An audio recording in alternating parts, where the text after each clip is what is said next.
Hello, everybody, and welcome to The Natural World Weekly, the show where we learn about the wonder of our natural world through science and animals. My name is Avery. I'm a biochem student here at UIC, and every week on this show, I'll walk you through a bizarre animal and an interesting natural phenomenon, and you do not need to be a scientist to understand this podcast. I hope you all enjoy this week's episode.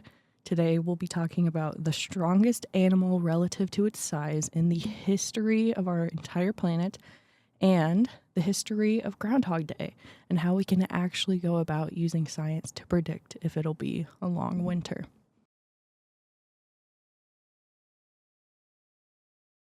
For this show's first ever animal, I had to choose my personal favorite and the world's strongest animal. And honestly, I doubt most of you would ever be able to guess what it is. If you think of strong animals, maybe you think monkeys, tigers, elephants, big mammals. And it is true that the animal that can lift the most is an elephant, the African bush elephant. They're regularly seen pulling trees out of the ground with their tusks. Bruh. Side note, a video of this will be linked in the sources if you're interested.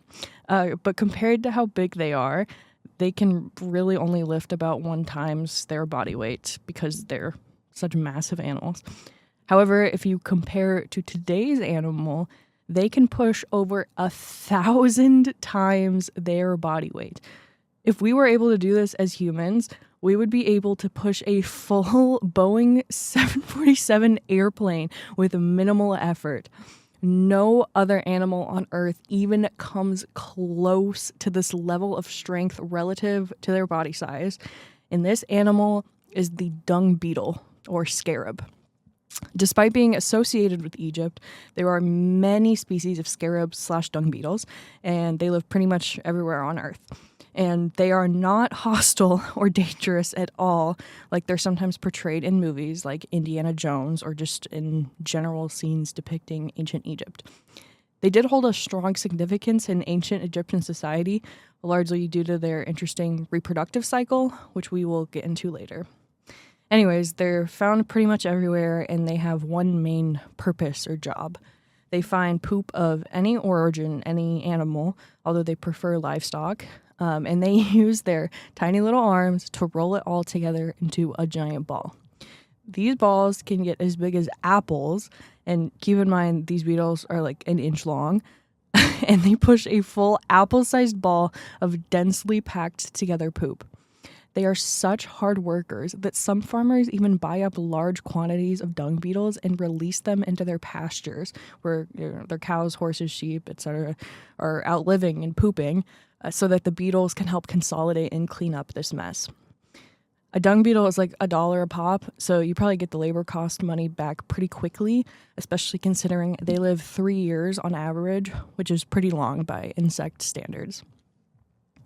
But why would they do this behavior?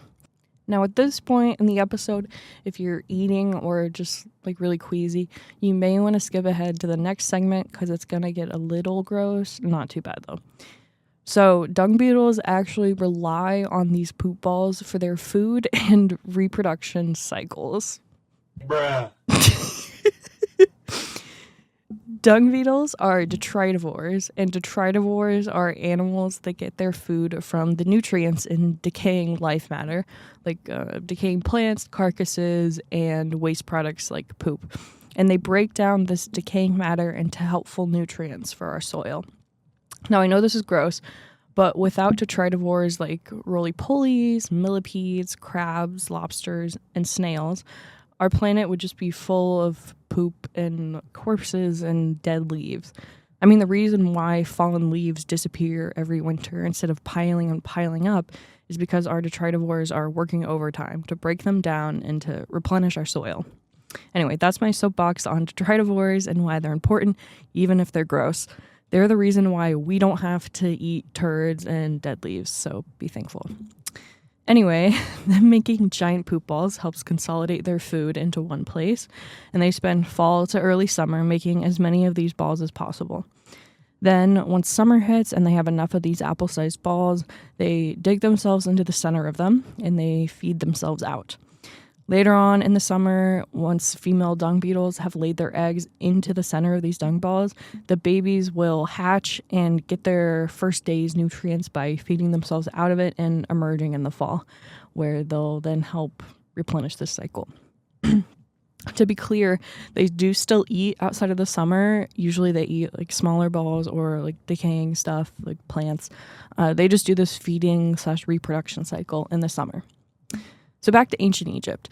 The reason why the ancient Egyptians really valued scarabs as religious and cultural symbols is because their sudden emergence from these dung balls paralleled the Heliopolis creation myth. They believed that the world began as a, quote, formless void, and then the god Khepri manifested the world through his words, which I guess they saw as similar to how dung beetles emerged out of nowhere from within the balls and like manifested themselves. Because of this, scarabs were on jewelry, hieroglyphs, inscribed on tombs, and most people were even buried with them, regardless of how rich or poor you were, and therefore how elaborate or minimal your burial site was. So something I was really curious about when I first learned about dung beetles was how are they able to be so strong, and how could we maybe potentially harness this power as humans to make a super soldier? Turns out scientists in the United States military complex and I all think similarly, because this has been researched pretty extensively. And there are a couple of for sure factors that we know play into it. For one, they've become stronger and stronger throughout evolution because their mating rituals require the strongest male. Side note about evolution, I think there's a pretty large misconception about how evolution works in the general public.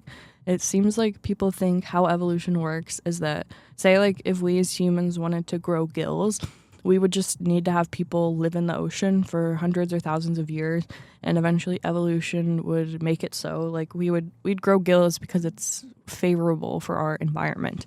That's not really how evolution works. How it works is that naturally already occurring small mutations that are more favorable for reproduction will end up occurring more frequently over time because the individuals with those mutations end up reproducing more. The example of this that really helped me understand it is the peppered moth. Peppered moths are usually white, but there's a rare mutation that turns them black, and usually these moths get eaten because they stand out and are much more easily spotted by birds, which are their main predators. However, in the area of Industrial Revolution London, there was so much smog and air pollution that the white moths became much easier to see than normal, so birds started eating them like crazy, while the black ones were now more camouflaged. So peppered moths turned or evolved from white to black within a few years. And then once regulations on factories and pollution hit and the air went closer to normal, the change reversed back. How this applies to dung beetles and why they're so strong is that males get chosen to mate by winning a sort of head-butting competition against another male. So therefore, the strongest males have always, since the beginning of their existence, they've always been the ones passing on their genetics, and they've been consistently evolving stronger and stronger. However, this alone is definitely not the entire picture. A lot of it has to do with their anatomy. They have a complex set of legs, which also probably evolved due to those same mating pressures, and they are very specifically designed to be able to withstand insane amounts of weight. Their back legs contain special spurs that help the rolling process itself, and their front legs are super sturdy and efficient at digging. The final piece of the puzzle that we know for sure that I could find is their diet, or rather the sheer volume of their diet. On a typical day, a dung beetle will eat their entire body weight worth of nutrients. If an average 200-pound man ate, let's say, like 200 pounds of chicken breast is what I use for this example, 200 pounds of chicken breast is 26,000 grams of protein and about 120,000 calories per day. So they go through insane amounts of metabolism and strength to sustain that diet every day. Okay, I hope you enjoyed learning about my favorite animal, the dung beetle, and all the other tangents we explored, like ancient Egyptian culture, mechanics of evolution, and detritivores. Now, we're going to pivot to our science segment about Groundhog Day and meteorology. Most of us know by now that Punxsutawney Phil is a bit of a fraud, and his predictions for the weather are not reliable. However, if you're not familiar with the American tradition of Groundhog Day, let me give you a brief refresher as well as a little bit of the history that I didn't even know before. So on February 2nd every year, a groundhog named Punxsutawney Phil, from a long lineage of other groundhogs named Phil in Pennsylvania, is held up into the air. And if he makes a visible shadow, there will be 6 more weeks of winter.